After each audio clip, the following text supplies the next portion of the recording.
खेती बाड़ी में मॉइस्चर रहेगा, उसका उत्पादन अच्छा होगा और उसके बाद स्वस्थ और साफ हवा हमको मिलेगी, हमारे बच्चों को मिलेगी। हम लोग तो मर जाएंगे, हम अपने बच्चों के लिए कुछ छोड़ जाते हैं। तो हम सोच रहे हैं अपने बच्चों के लिए हम तभी छोड़ सकते हैं जब हम लोग एक होंगे और सबकी बात को समझेंगे और इस पर हम रुचि रखेंगे। रुचि सबसे बड़ी चीज़ है।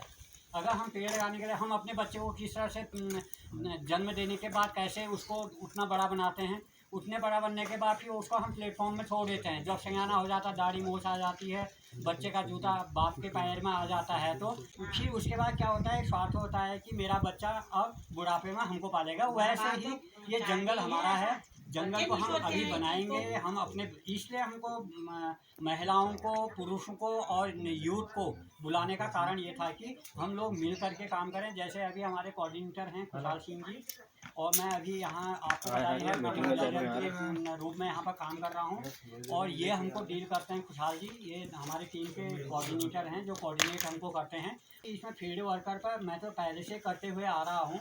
आज की डेट में अब हमारी ये जॉइंट मीटिंग है हमारी। आज एक साथ में 2 मीटिंगें हुई। एक तो हमारा SRL का आजीविका का और एक BNB जो हमारा वानिकी का काम कर रहा है। और तो जैसे कि अभी खुशहाल जी ने बहुत सारे प्रश्न पूछे, तो उसमें हमने बिल्कुल कान लगा करके प्रश्न क्या आ रहा है और हमने कैसा उत्तर देना। और ये आने वाले समय में बहुत लंबा प्रोग्राम है, बहुत लंबा प्रोग्राम है।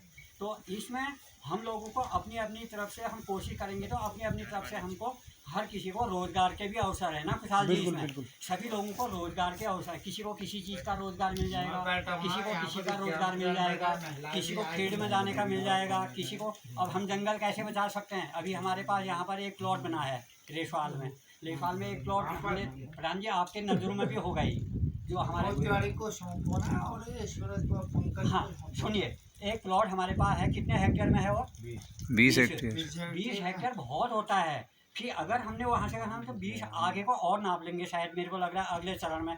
ऐसे हम चलते रहेंगे तो हमारा आने वाले समय में बहुत एक बड़ा जंगल बन जाएगा। अब जंगल कैसे बचाएंगे? करना है हमने ही है, हमने ही करना है। हमने गांव वालों ने कैसे बचाना है? अब देखो बचाने का एक तरीका होता है। जैसे अभी हमारा समूह है, समूह में हमारे पास कितने मेंबर हैं? 12 मेंबर। 12 मेंबर हैं। तो 12 मेंबर जब हम एक साथ कहीं पर जा रहे हैं तो हम 12 को देख करके 12 और जुड़ जाएंगे, क्योंकि जंगल है वो सार्वजनिक संपत्ति है, व्यक्तिगत संपत्ति किसी की नहीं है। व्यक्तिगत संपत्ति में तो सोचा आदमी ने कहा यार मैं अपना टाइम क्यों दूं, तो लेकिन सार्वजनिक संपत्ति पर हम अपना टाइम देंगे। अब टाइम कैसे देंगे? सुन लीजिए, अब जैसे कि हमको दिन भर टाइम नहीं है, दिन भर हमको टाइम नहीं है, हम सब खेती बाड़ी वाले हैं, शाम को हम छुट्टा लेने के लिए जाते हैं। मैं तो आपको बताना चाह रहा हूँ कि हम जंगल को इस तरह से बचा रहे हैं, क्योंकि हम गांव में देख रहे हैं, आ रहे हैं वहाँ लोगों ने पेड़ लगाए तो शाम को उसने महिला समूह है, उन्होंने कहा अरे दीदी हैं बोजी या चाची चलो ब्याह कर सुता लोहड़ जनू, सुता लोहड़े दे हम वही जंगल में तो लूल हम सुतल वहीं पर लूल जब पेड़े नहीं होला तो हाँ आप चलो हम लकोड़ कहाँ पे लूल अल्लाह हमको कुटे बीन कहाँ पे मिलोल। अगर जब जंगल होला तो वी का बोझ में हम सब चीज़ लोन से। तो उसमें ऐसा है कि हम ब्याह के जो जो पेड़ गिरा उमें चारों तरफ दातुली उपयोग के किना कर भी चारों तरफ ढूंढ लगे या भी लकड़ उतनी अगल बगल में ठोके ताकि जानवर कहेगा जानवर होने से हम सब लोगों अधिकार से कि भैया यहाँ जानवर क्यों लगा रखा है। आज तो सरकार जंगल बनाने में इतना आगे बढ़ रही है। अगर उसमें किसने व्यवधान डाला जंगल बनाने में किसने व्यवधान डाला, आग लगाने की कोशिश की और जंगल को चराने की कोशिश की, और कोई भी अभी प्रधान जी कह देंगे कि भाई ये जंगल में इसने इसके बगी थी और ये तोड़फोड़ हो रही तो अंदर हो जाएगा। प्रधान जी जो हमारे सरपंच हैं, अभी सरपंच नहीं होता है, अभी हमारे पास सरपंच यहाँ पर नहीं है ना। सरपंच का आज्ञा के आधार पर हम पेड़ को ये हमारे पेड़ के उसके बचा सकते हैं नहीं बचा सकते हैं। अगर हम किसी की बात नहीं सुन रहे हैं, उस पर रुचि नहीं रख रहे हैं, तो नुकसान किसको होगा? गांव को ही होगा, जनता को होगा, हमारे ग्रामवासियों को होगा। तो वहाँ जंगल में हाथ खड़ा कर दीजिए।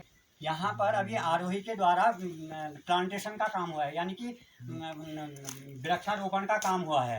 तो उस वृक्षारोपण को देखने के लिए इतने लोगों में से कौन कितने गए हैं वो हाथ खड़ा कर दो। मेरे को पता है नंबर 1।